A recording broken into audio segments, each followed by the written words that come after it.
takes pleasure in attracting a stellar list of speakers that address today's most relevant issues. The club's place as a refuge for rich discussion and networking has never wavered after 123 seasons. We are dedicated to encouraging debate on the issues that matter to this city, this province, and this country.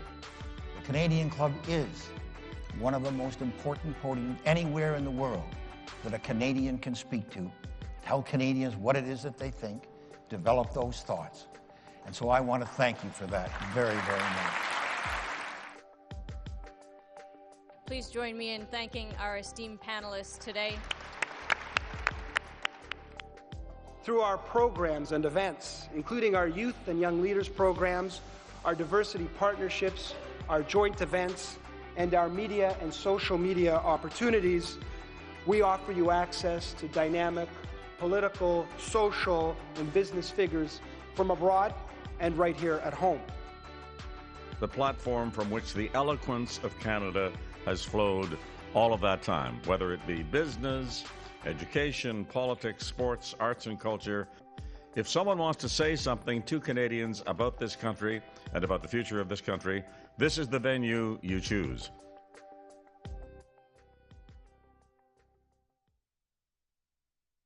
Hello, and thank you for joining us.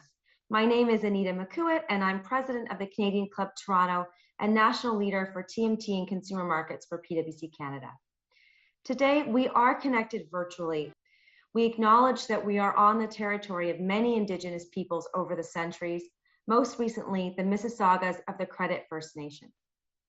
We at Canadian Club Toronto recognize that at face level, land acknowledgements are not enough. We cannot change our past, but we must confront it, accept the truth, and do better in our present and future.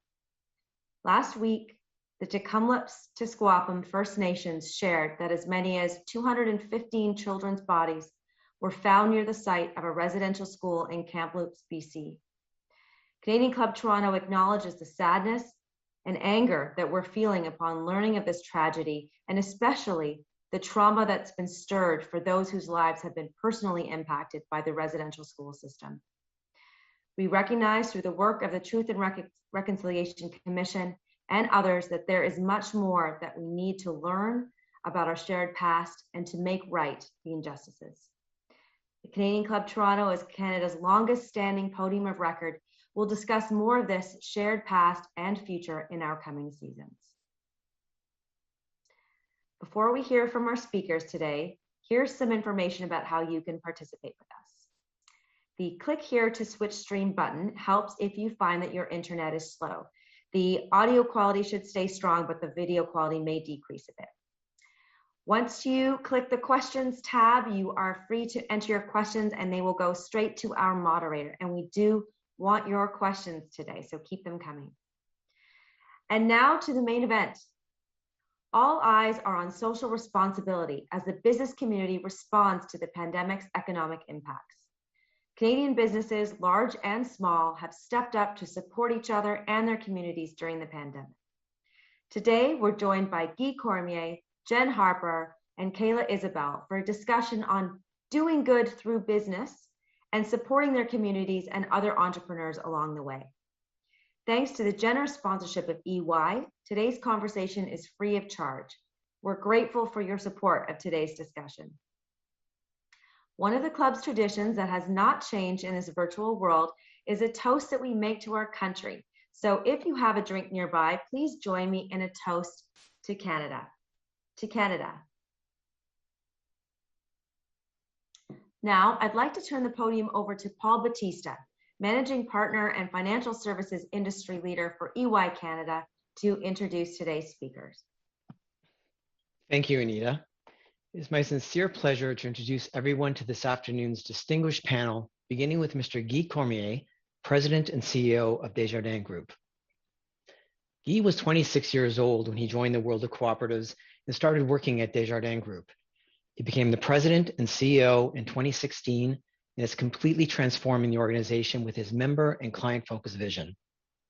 He is a leader who puts innovation, people, and communities first. And these values are also key to his goal to make Desjardins every Canadian's #1 choice. His values are also why he created the Good Spark Fund to support different community projects. He is also actively involved in engaging youth. He became the first sponsor of Academos, an organization that helps young people reach their full potential by connecting them with professionals in the workforce. He also supports prosperity, sustainable economic development, and building a more open and inclusive society. Our second panelist is Kayla Isabelle, the CEO of Startup Canada. Kayla Isabelle is the CEO of Startup Canada, the national rallying community supporting and giving a voice to Canada's 3.5 million entrepreneurs. Kayla has dedicated her career to supporting entrepreneurs both in Canada and internationally.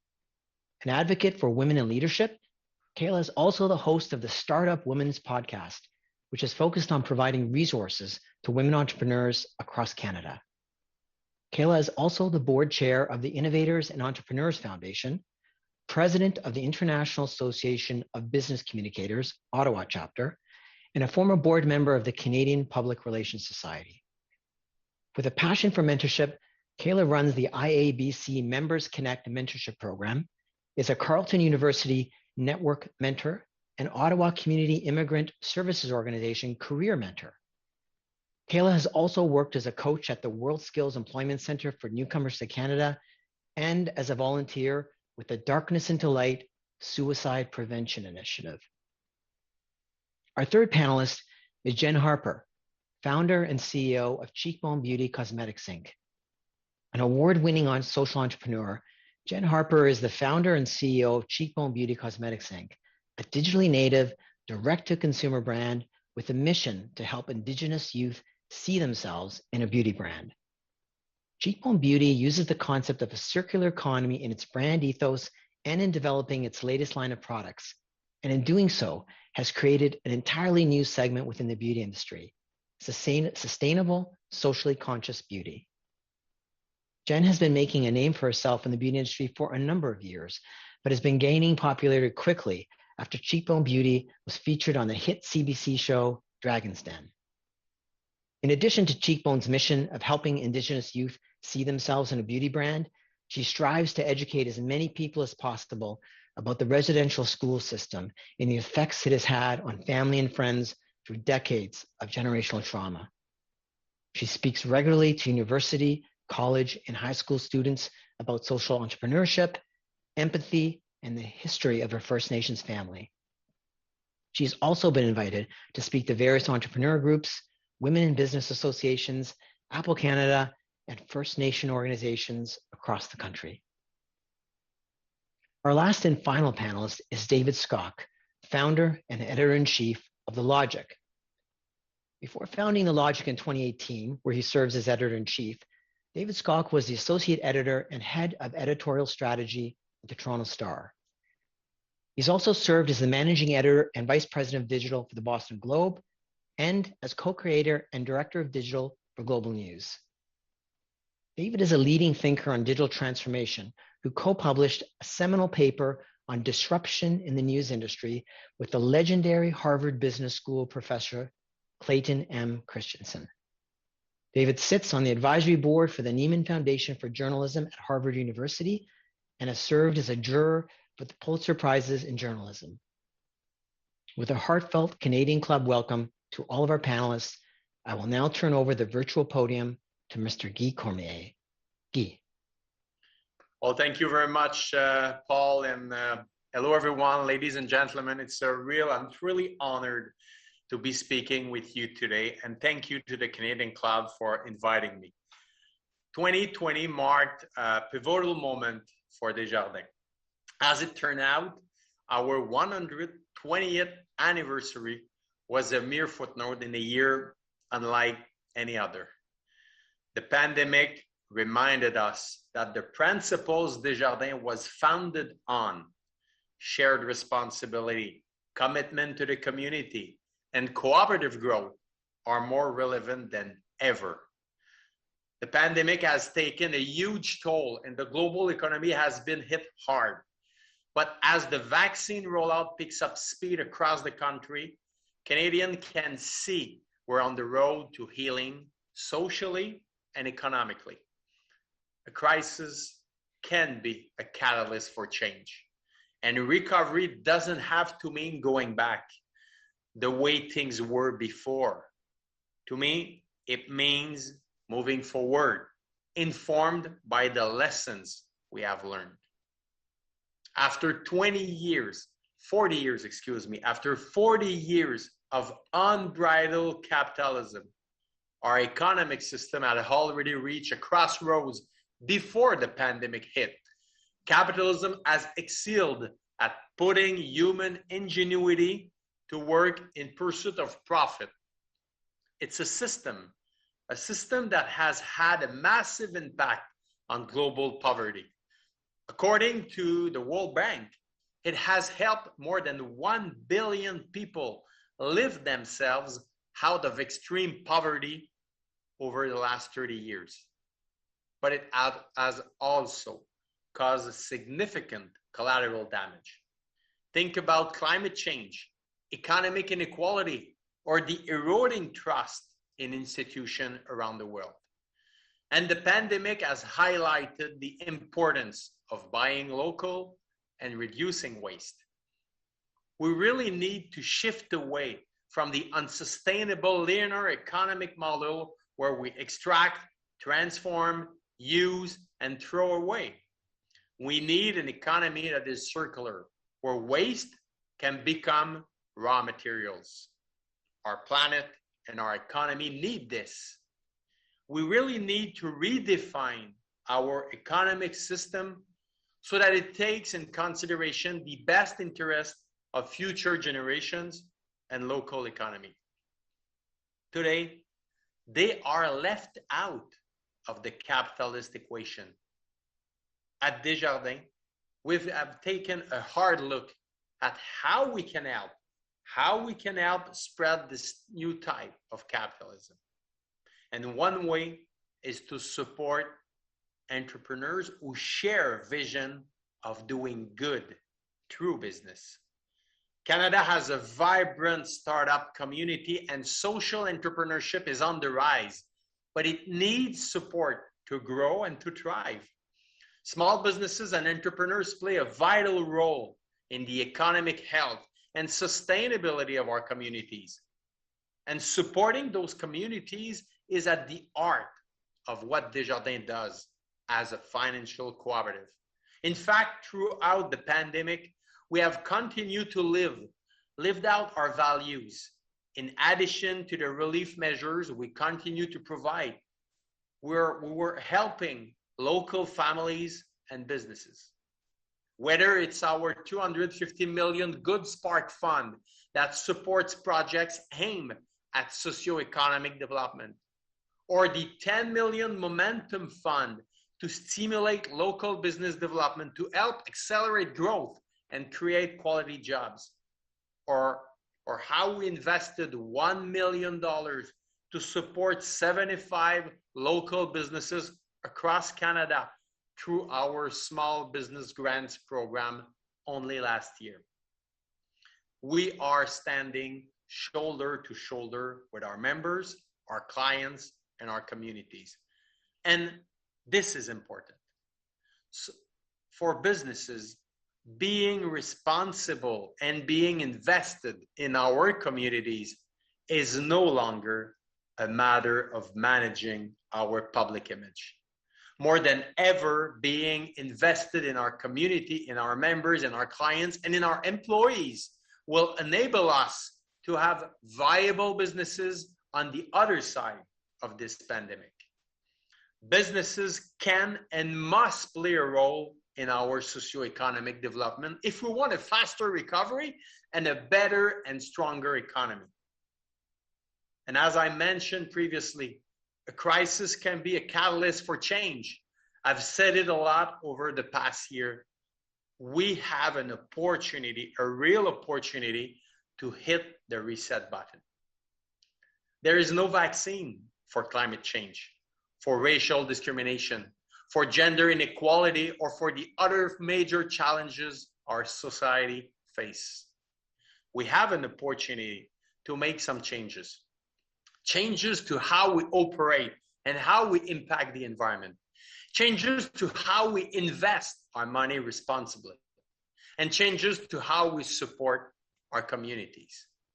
At Desjardins, we're always working to improve the well-being of our communities. Why? Well, because our focus is on future generations, not necessarily next quarter's results. Our cooperative values are rooted in the unwavering belief that economic development should drive social progress. They go hand in hand. The one makes the other possible. Social responsibility is front and center. The business community responds to the economic impacts of the pandemic. For Canada, it has never been more crucial that development be responsible and equitable, and that growth be inclusive and shared. And balancing economic and social progress is hard. And the viability of our economic system depends on businesses taking a larger socioeconomic role. This is easier said than done in an environment where businesses are fighting just to keep their people working and their lights on right now. To ensure shared prosperity, we really need to rethink capitalism. Social entrepreneurs are working really hard to change how we do business. Let's really support them the best way we can. Because now, more than ever, companies that prioritize their communities will be more sustainable, more resilient, and more capable of achieving long-term growth. Thank you. Well, thank you very much, Guy. Good afternoon, everybody. I am David Skok, the founder, entrepreneur of The Logic, publication focused on Canada's transformation from a resource economy to a knowledge-based economy. And really, some of these issues that Guy has spoken about are some that we take to heart, both in what we cover and in how we choose to run our business. I'm going to give Guy a second to catch his breath, maybe to grab a glass of water. And first, welcome Jenn and Kayla. Jenn, if I could start with you, when you hear Guy's remarks, first, if you could tell us a little bit more about Cheekbone, and congratulations on the news this week with Sephora. Maybe you can tell us about that as well. But how do you wrestle with the social purpose of Cheekbone versus that pursuit of profits and that constant tension that we're all, wrestling with every day? Sure. So if I went back to when I started the company, our sole purpose was to provide a platform where Indigenous youth felt represented. I came to this with no experience in the beauty industry. So hindsight, I might not have chosen this now, what I know now. But it literally, it's a really crazy, insane story, but had a dream. Like, I had a career in the food industry for many, many years, and then had this dream about Native little girls covered in lip gloss. I jump out of bed that night, literally grabbed my laptop and started writing out what is now, the beginnings of our business plan. But the whole concept was, if I was going to do this, it was actually going to be about giving back to our community, and how could I create something that existed to support my people, Indigenous people. And I really had no idea what we were building, to be perfectly honest, at the time, but I knew that give back and that social aspect was the reason the business was going to exist. The beauty industry doesn't need another beauty brand. It really doesn't. There's far too many. So if we're going to be here, we're going to be here to do good and to give back. And if I may give you a plug there, just tell us a little bit about the Sephora deal that happened this week. Yeah, so we've been working on Sephora for a really long time. Our goal has always been reach meaning Indigenous people worldwide are 370 million from continent to continent. And we wanted to exist as a brand that was there for our kids. And our dream partnership was always Sephora, because they are the largest beauty retailer in the world. And we launch in Sephora.ca coming this September. Well, congratulations. Kayla, you kind of have this wonderful perch where you get to see a whole bunch of companies and how they're all adapting. And I'm curious if you're seeing more companies like Jenn's. Is this a trend? Or, Are more entrepreneurs coming in and saying, I want to do something that is helping the community, or has it always been this way? I get that. That's something I always wonder is are we just, rebranding something that's always been the whole reason why a lot of people get into entrepreneurship? That's such a great question, David. And thank you again to the Canadian Club for having me here today.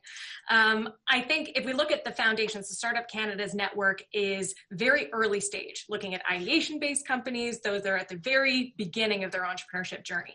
So we have some really interesting data on where their intentions are at the beginning of building their business, similar to what Jenn was just describing, when she first had that dream. And in our annual census, we have been asking, are entrepreneurs looking to build social enterprises or connecting back to some type of sustainable development goal? And what we've seen year over year is an increase in that interest. But notably in 2020, during the pandemic, we actually saw a 20% increase from last year in organizations that were looking to align to a UN Sustainable Development Goal. So this year, we had 86% of the Startup Canada community interested in aligning to an SDG, so one of those 17 goals. Last year, it was at 66%. So we've seen 20% growth even during a global pandemic. But before that, far fewer organizations were thinking about aligning to an SDG, but they were interested in trying to tackle some type of problem. So we are seeing this increase year over year, but it is astonishing, to be honest, to see across every industry, not just those that are in the nonprofit or charity space or looking to build a business that is 100% to do good. We're seeing for-profit enterprises looking at aligning to an SDG as either part of their business or part of their core mandate. So it's definitely encouraging to see that appetite.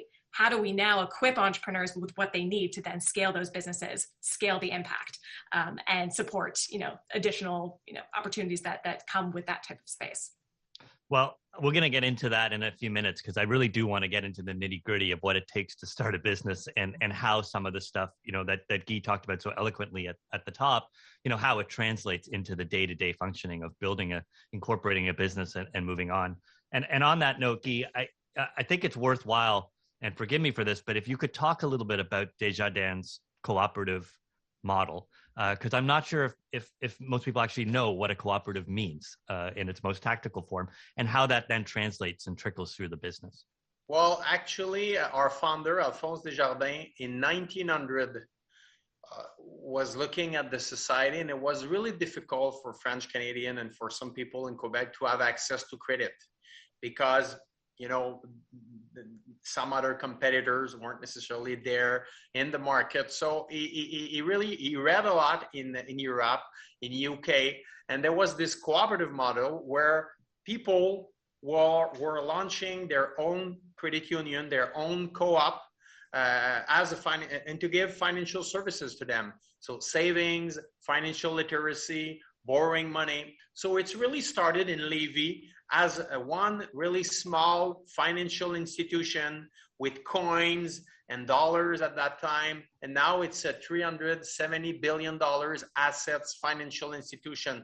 But what was important is as a co-op, the values are really strong and there's a democratic process. So people, our members, can be elected on the board of directors of each of our cases.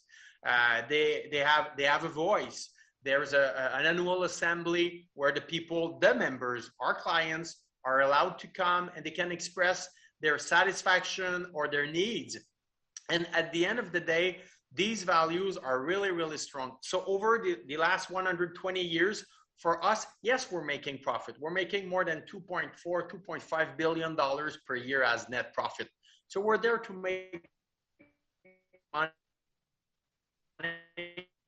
Also, it will give us more services to our members. But at the end of the day, the meaning is how we enrich the lives of people in communities. And during the pandemic, our values were so strong that it was really easy for us to take really quick decisions for relief measures, reimbursement of insurance, an emergency loan of $3,000 for our members who were in need waiting for some government's support. So that's the kind of mindset that we are in right now as a co-op. And it's a business model that I see that more and more entrepreneurs are looking at, because the company is owned by our members, our clients, and it's model.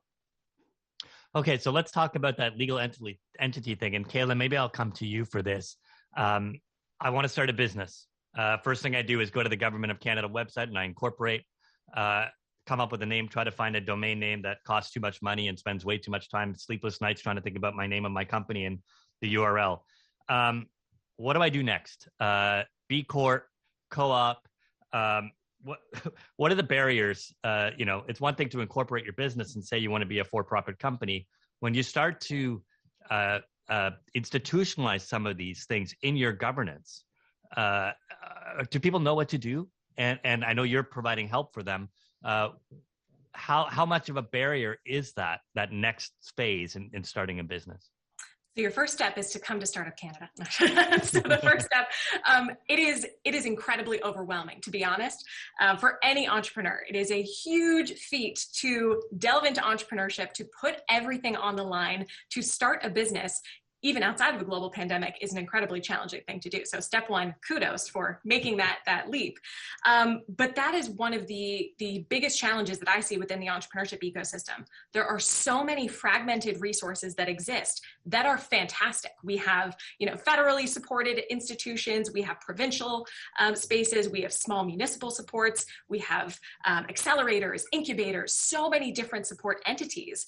But as an entrepreneur, understanding what that first step is post-incorporation or even pre-incorporation. What is federal incorporation versus provincial? Understanding these key questions, there's not a centralized space to understand where you need to be in your entrepreneurship journey and where to tap into with those resources. So as a collective and as entrepreneur support organizations, big and small, I think in terms of economic recovery, there's a really unique opportunity that we have to come together and to streamline this process, because there are so many barriers that you are overcoming as an entrepreneur. And if you are a woman, if you are from a racialized community, if you are in any type of marginalized community, those barriers are tenfold. So how can we support at least clarifying what that journey is as a collective, so that entrepreneurs don't have to do that thinking, because building their business is hard enough. So I think this is actually a really unique moment, social enterprise or beyond, to streamline the supports that we can offer entrepreneurs so that they can ask these questions in a more efficient way, and they're not wasting their time Googling their way through their business, as so many entrepreneurs do. Jen, naturally, the next part of that, incorporating your business, is then getting financing, if that's a path that you want to take.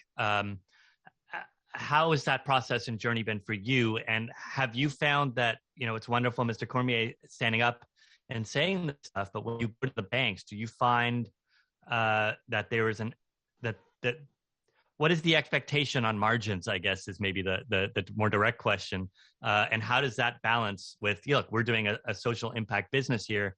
Oh, yes, we want to make money, but is it easy to get that line of credit if you need it when, ultimately they're still looking at your balance sheet, or are they only looking at your balance sheet? Yeah, so certainly a big question. And I think there's different levels of entrepreneurship, or at what phase of your business you're in, and where you would go and ask for money. I think early on, entrepreneurs need to understand that maybe the bank is not necessarily the first place that one would go. You need to really prove that your business is viable and feasible. So I think for us, we took sort of that let's test the market approach. And we were gratefully did that for 3 years, and then finally had a social impact investment fund invest in our business, which was amazing because our values aligned very, very well. And they're Indigenous based, and they're from Vancouver, Canada, and it's called Raven Capital. And then as you're growing and scaling your business, I think that's when your bank becomes your partner. And then you can ask them for lines of credit at certain points as you're growing, and have vendor agreements and purchase orders from big organizations like Sephora. I know banks love to help entrepreneurs that have those things in their arsenal. Very much so. And just coming back to the customers, Jen, what kind of messaging worked for you? Obviously the product, we always say at The Logic, our journalism has to be 10 times better than everybody else's. So, you have to be better than the incumbents if you're gonna do well. But there's that other element of doing good by supporting this product. What kind of messaging has resonated with your customers? Yeah, so, we just actually did a quick little poll this weekend, and from over 1,000 comments when I asked our community, and that's what we call our customers, what they loved about Cheekbone Beauty. Number one, it was Indigenous women owned. And secondly, was our sustainability mission and goals and how transparent we were about that process. So, and from the beginning, we realized that this unique sort of what separated us from what other beauty brands had to offer was this whole entire new lens of being Indigenous owned. And so what that means is we're really sharing stories from how we were growing up and how we were raised, that protecting the next generations, that's innately in a lot of Indigenous groups. And much as Mr. Cormier was talking about, that's important to think about. It's not, this quick buck operation. We're thinking about the future, and that is something that is certainly innately Indigenous from our communities, and how what we do today impacts the next generations when it comes to environmental focus and impact. And so I think that us connecting with a broad audience, we've done the research, we have about 1/3 Indigenous customers, so most of our customers are actually non-Indigenous. And what we've learned from them is that they really love seeing the world through an Indigenous lens, and that they love supporting brands that are doing good. Mr. Cormier, I am curious, your fiduciary duty to your, when you have a governance structure and you have to worry about your own board and what their expectations are and your investors. It's great, $250 million to boost socioeconomic through the Good Spark Fund. These are wonderful things, the Small Business Grant Program, the Momentum Fund. Is it something that is on the side of the desk of Desjardins? I mean, how do you make sure that you can both support these businesses while at the same time getting the returns needed to get to record growth? Well, like I said, we have to rethink the way we want to do business, and we want to work with local communities and smaller businesses. It's not only a question of launching funds and spreading money in the society. It's not only that, it's also the way you manage your company. As an example, we decide that the suppliers we want to work with will be from Canada, will be from Quebec, will be from Ontario. We decide that we won't transfer our call center around the globe. We decide that it was more important to keep our employees here in Canada and to support communities and society. We decide when we hire employees to see if it's possible to hire people that are close to the communities that our branches or our insurance companies are in. So I think it's important when we're discussing about rethinking capitalism and the way we manage our companies, not only to think that, okay, we'll make profit, we'll pay taxes, and our governments will take care of the social issues in our country. I think we have to rethink the fact that while we're building or creating values in our companies, during the process of creating values, profit, how can we take decisions that will support smaller businesses, that will support local communities, that will support our economies? Sometimes it could be more expensive. Yes, it's true. Our call center are in Montreal, are in Three Rivers, are in Gaspé, are in Sherbrooke. Could it be less expensive in other countries? Yes, probably. We will make more profit. But at the end of the day, if our communities are not strong, if they don't buy locally, what's the meaning of? And I think the pandemic showed us really clearly how important it is to have, a chain where we're all interconnected, because when there's a link or a big gap, well, we have issues. So I think it's a way also to support local entrepreneurship. And Guy, 120 years, Desjardins is been around the block. It's naturally a long-term thinking company. Paul is here from EY, proudly putting this on, along with Anita, president of the Canadian Club, who's with PwC. What are the structural? The reason why I bring up the accounting firms is what are the structural changes that need to happen in order to do an audit, for example, that's not just based entirely on profit and loss statements, but that takes into account some of these things you're talking about. Is there more that can be done structurally to get these changes into measuring impact? I mean, the Sustainable Finance Group certainly is thinking about this at the federal level, but what about at the company level? Well, I think we're heading in the right direction. Now there's a lot of discussions. You have the accounting side that is looking at what we should do. We have many ONGs and organizations who are like, okay, regarding climate change, ESG. I think we are in the middle of a very important discussion in this country and around the globe. And I'm really positive that in the next few years, we will really have strong measures, KPI, and a transparency regarding many of our ESG criteria. And the pressure will come not only from investors, but what I see in the last year and a half and 2-3 years is pressure from our employees. People want to work for a company that has a purpose. I'm amazed to see how many employees we hired in the last 12 months. And one of the reasons is, well, we want to work for a company that has a purpose, and we look at Desjardins, what we have accomplished in this country over the last few years.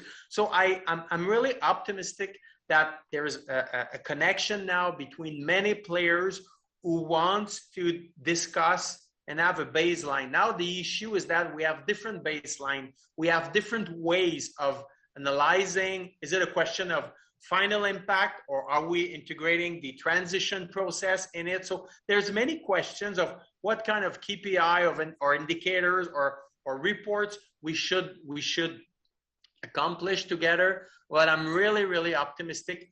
Just Desjardins, for the last 5-10 years, we have annually a report about how much things we have accomplished on the ESG side and the impact of the economy. But now we must try to build something that is quite the same. And if you're a small company, it's sure that you don't have the same capacity as a 49,000 employees Desjardins company in this country. But at least you start by what you can start, and year after year, we are better than we were 5 years ago, and we will be better as an organization in 5 years. I'm totally convinced. Kayla, Jen, did either of you want to get in on that or add any comments in terms of the structural changes from even just an auditing perspective that may need to happen? I think one note around impact measurement, to Guy's point, this is hard. Impact measurement is not as easy as, success means one indicator, and we are going to focus on that one key KPI that we're all striving towards. And the investment readiness program through ESDC and through the federal government is doing a lot of work around this to then trickle down into other support organizations. So using entities like NACA, like Community Foundations of Canada, like Startup Canada, other nimble organizations that can listen to entrepreneurs on the other side and ask, what does success look like to you in terms of shared prosperity or social alignment or how you're building your business? And how can we also make sure that that is consultative, so it's not just top down from the funders or from the federal government or provincial governments? So that influence piece from the grassroots entrepreneurship level is also so important in those conversations, that we don't become too prescriptive in what these lofty goals are, and that we're sort of receiving that feedback on the other end. Certainly. Jen, did you want to add anything to that? Just to include that along the same lines as, we love data, super important. It helps us make really good decisions. But it's also important to hear the stories. And I think that that's what Kayla was really touching on, that, every entrepreneur has a story, the reason why they're doing the thing that they're doing. And so we even know in terms of looking for finance, that there's no section on your applications that asks for your story. However, when you build a great relationship with your banker, it's interesting. When I recently had a conversation with mine, he said, I already know your story. So that was huge for me. I was like, that is amazing that you even said that, because so many other times people aren't interested in that part. They just want the data. It's a great point. Speaking of data, The Logic last week did a survey where we ask our subscribers questions every month, and they come back with some insights. And I thought this was worth sharing because it was a little bit surprising to me around human capital. It found that companies should take a public stance and not stay silent on discussions about social or political issues, which Ms. Guy, you were mentioning as well. 56% of subscribers agreed that companies should weigh in. 38% said somewhat agreed, and 18% strongly agreed. Only 32% disagreed. And the reason this came up was Shopify CEO Toby Lütke told managers recently that at the e-commerce company, they cannot solve every societal problem. They must focus on the core business objectives and avoid endless Slack trolling, victimhood thinking, us versus them divisiveness, and zero-sum thinking. Toby's words, not mine. Other companies that have done similar things, Coinbase, Basecamp, and Facebook and Google have also discouraged or restricted internal social and political discussions. I bring this all up, and perhaps I should go around the horn with this one and give everybody a chance to respond. Because as we empower employees, as we say, your voice matters and we are listening to you, you also open yourselves up to more criticism from your employees. There are risks there as well as rewards. And I'm curious how you're all managing that. And full disclosure, I'm managing it too. How far in front of things do you really want to get at the risk of ultimately harming yourself and your business? Maybe Jenn, I'll start with you if that's okay. Yeah, such an interesting topic. And as leaders, it's something that I think we think about a lot. But, one thing that we discussed this week as a company is it's interesting how the more inclusive we become, the greater the divide. And so how do you not allow that to happen when you're leading companies? Still unanswered, but I think it's important that leaders definitely listen and listen and really, unconscious bias is human, and so it's really hard for leaders to probably remove themselves from a lot of the situations or topics regarding anything social. But I think it's important that you stop to take the time and listen. Jenn, to you. Or up to Kayla. Oh, sorry, to Kayla, sorry. No worries. Yeah, completely agree with Jenn there. And I think it just comes down to authenticity. At the end of the day, it has been such a demanding last couple of years for leaders, in addition to COVID, with the various movements happening, with the tough conversations that we've had to have with our teams across so many different divides and around so many different topics. So I think showing up authentically and acknowledging areas that we may not be doing well at is very important. And I think my team personally has really resonated with my leadership journey, learning on the go and having to understand Startup Canada's role in these various challenges, how our partners can play a role to help us through this journey, but ensuring that however we show up publicly is authentic and appropriate. That, why are we posting a black tile on Instagram? Or why are we showing up with a message of support for something? What is the deeper intention there?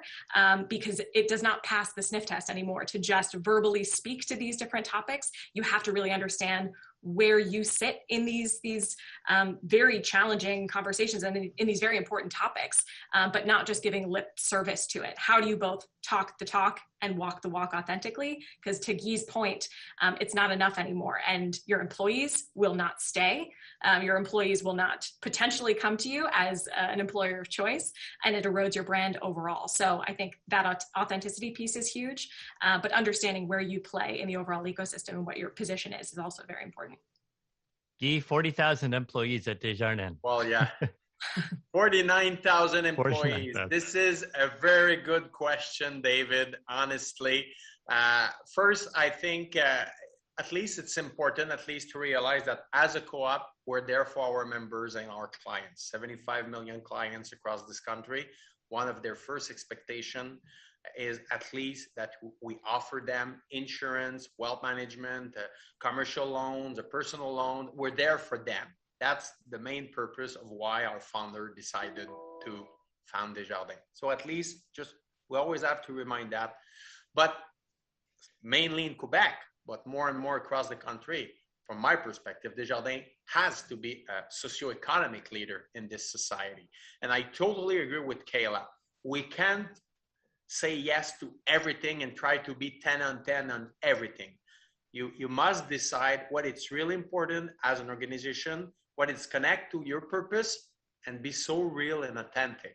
And don't try to say something and don't act properly in the months and the weeks and the years after, because your employees, your clients, your members will look at you and say, you know what, now we don't trust you no more for the other decision you will take. So that's why it's important for us. And it's a fine line, seriously, because with 49,000 employees, I understand so well that many of our employees have their own purpose, have a goal in life, have some ideas, some they want to discuss different topics, and we really appreciate to have these kind of discussion. Really, a lot of meetings regarding racial discrimination, gender parity. We really favor these kind of discussion in the organization to try to see if we can just understand, have a better understanding of these kind of issues. But it's a very good question. I wise remarks from all three of you. By the way, for everybody watching, please continue to send in your questions. I am seeing them. I hope that I'm trying to answer them in some of the questions that I'm asking, but please keep them come in. We still have about 15 minutes left here.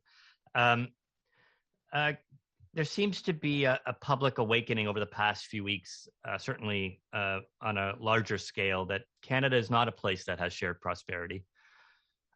What role do you three see businesses playing in moving this country forward in a way that, you know, Edelman does their annual Serve Trust Index survey, and usually it's government and media that are the ones that are held to a higher standard. But this year in particular, businesses were elevated as having a greater responsibility on trust. And so, you know, part of trust is this issue, I think, of moving Canada forward. Jenn, I'll start with you. What role do you see businesses? I mean, you're living this, but how do businesses move Canada forward, not just their own bottom line? Well, since we're a really, really small business, I always have I guess the vision and mission of the company doesn't change. And that's about, you know, being this place where our Indigenous youth feel seen and heard while we're crafting sustainable color cosmetics, which means, you know, as we grow, it would be creating jobs, creating new opportunities for all Canadians.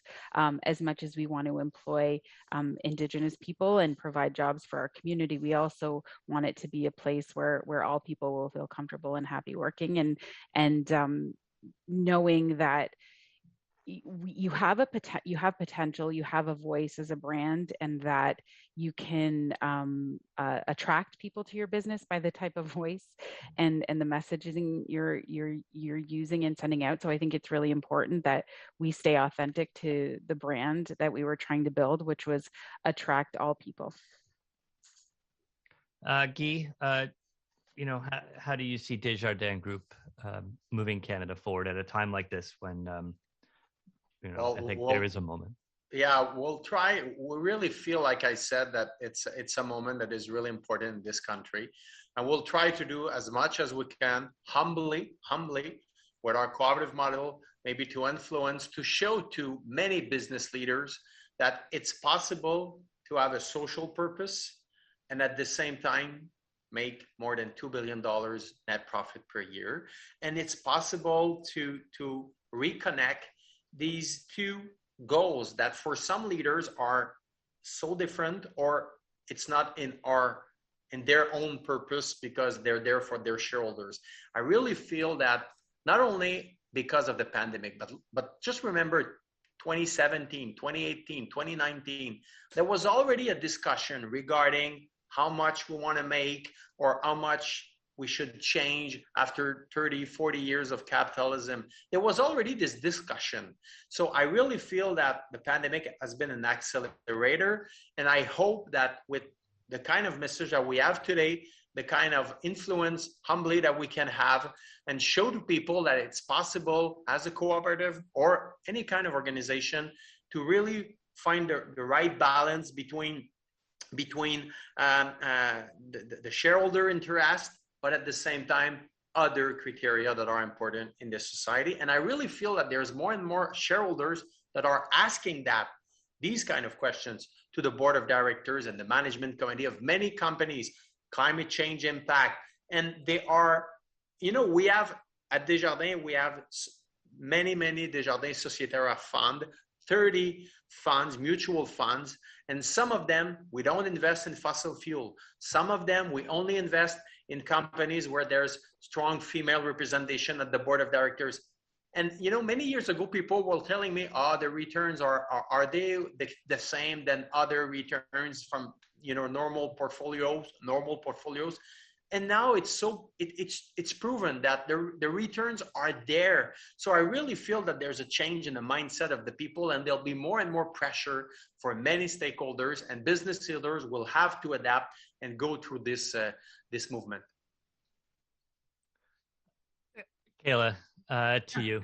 Sure, I'll add a couple of additional thoughts, completely echo both Guy and Jen. I think internally, practicing social responsibility with your teams. Equitable hiring, compensation, opportunities for professional development, mental health resources, and diversity and inclusion policies that are not just pieces of paper that live in your Google Drive or in a folder somewhere. Actually putting that into practice and living and breathing in your organization. I think externally, look at your supply chains, both from big corporates and small businesses. There is so much power in procurement that we can make some really dramatic changes, supporting women-owned businesses, looking at groups like We Be Canada that help diversify the supply chain, making sure more women-led businesses are there. The Gay and Lesbian Chamber of Commerce, the CGLCC, they do some great work here as well. Looking at responsible packaging, shipping, there are a lot of different resources that we can tap into around operations and overall supply chains.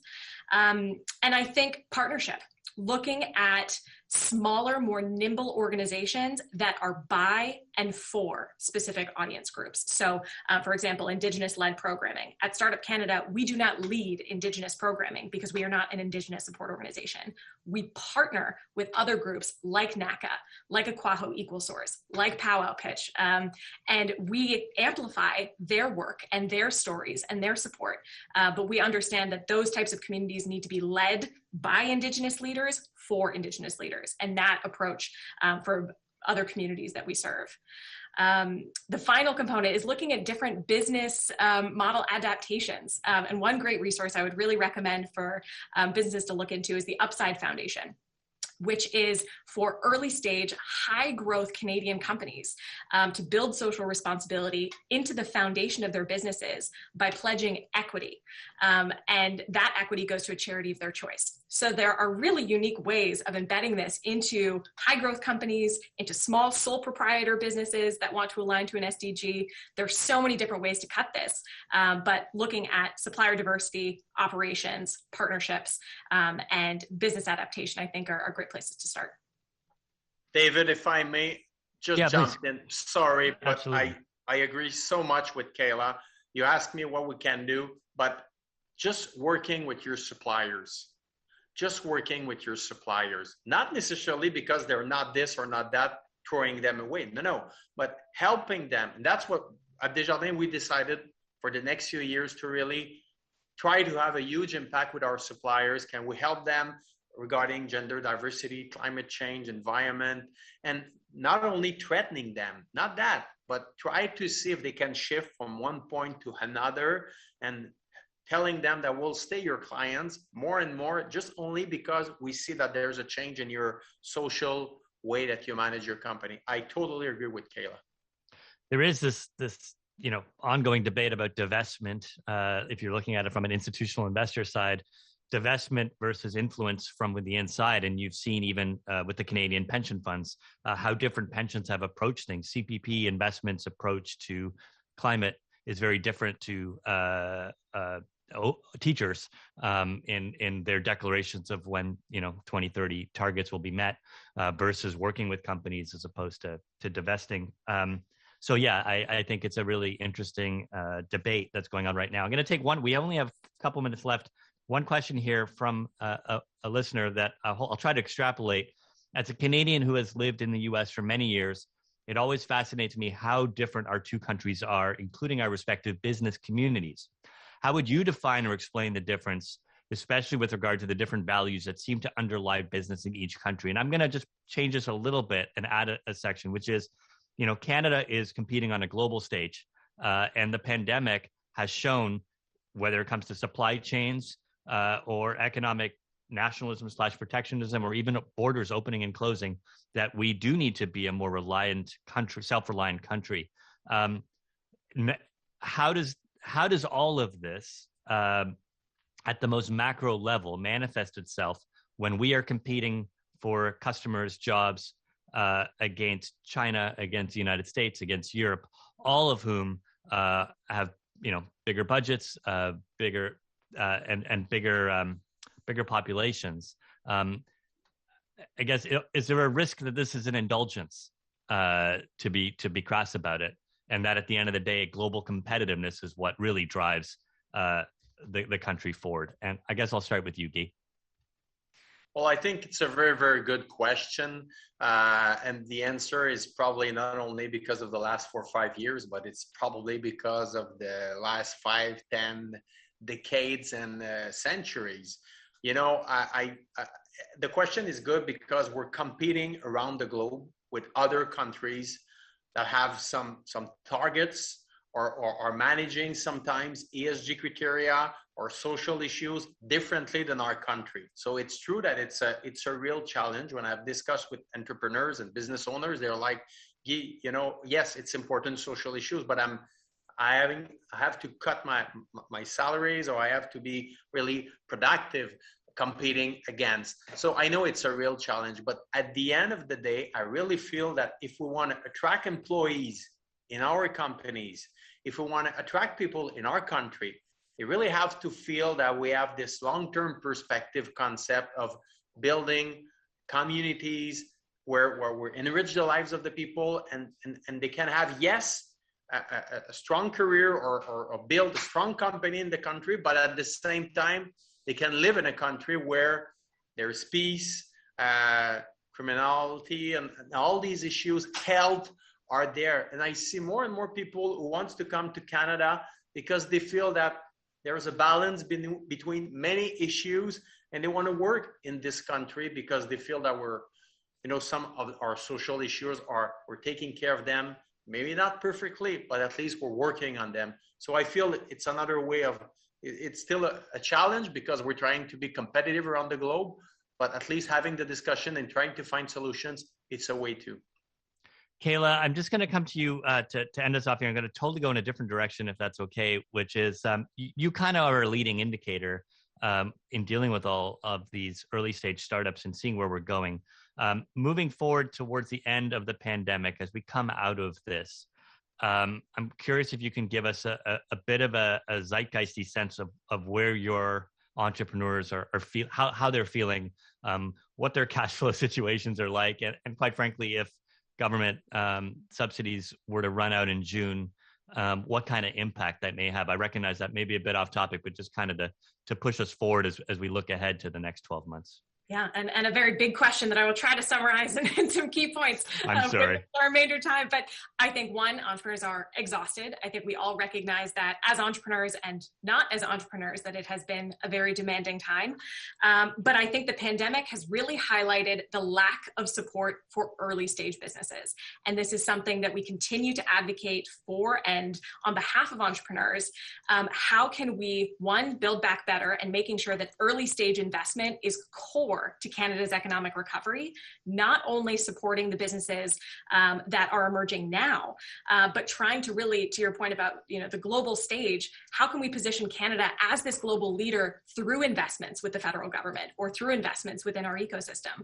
we have this great opportunity to make sure that the diversity of Canada is represented in the entrepreneurship community. We can invest heavily in those early stage businesses, provide concrete funding. This is always what entrepreneurs are asking for. Funding that is coming from various sources. But when we were talking about the States, there is this perception that Canadian investors are too conservative.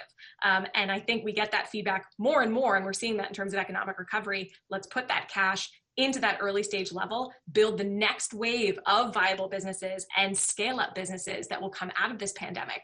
And ultimately that will serve as a key component of economic recovery. So I think we're hopeful, but this is a very unique opportunity to get this right because we haven't necessarily done so in the past. Jen, I want to give you the final word. You not only yourself are an entrepreneur, but I suspect you talk to others. How are you feeling coming out of this pandemic? Well, we're feeling optimistic. I mean, I think an entrepreneur is generally a little bit more delusional than the rest of the public. So we're really optimistic. And obviously at Cheekbone Beauty, we have great new partners that we're working with in this next year. So for us, super optimistic. I have heard, not everyone is feeling that way. It's been a really, really tough year for a lot of small businesses. So I think, when it comes down to it, as Canadians, how do you support Canadian small business? Just do your research when you're purchasing products and find out where exactly everything's coming from. Great. Well, from one delusional and exhausted founder to another, thank you so much for your time, Jenn, Kayla, Guy. A pleasure speaking to all three of you. And with that, I will turn it back to Anita. Thanks, David. I'll echo that. Jenn, Kayla, and Guy, thank you so much for joining us today. You've covered many important topics, but for me, it's clear that companies need to think hard about what they're actually willing to do when it comes to tackling these social issues. And if you're not willing to do anything, you should think twice about putting out a nice message of support. I think employees and customers feel that it's time for action, and that's coming through loud and clear. David, thank you for joining us again and for your expert moderation of today's conversation. It's always great to have you. Guests, we hope you'll join us for some of our upcoming events. On June 10th, we host the CEO of Sun Life, Dean Connor, for his reflections on a decade as CEO and the Canadian insurance industry on a global stage. And on June 15th, in partnership with the YMCA of Greater Toronto, we host a panel on childcare in Canada. Our expert panelists will discuss the benefits, challenges, and opportunities of Canada-wide childcare. Thank you again to EY for sponsoring today's event. Our events would not be possible without the generosity of our sponsors, so thank you once again. And thank you to our AV supplier, Van Valkenburg Communications and livemeeting.ca for making it possible for us to come together virtually today. Guests, thank you for joining us. Please stay healthy and stay safe.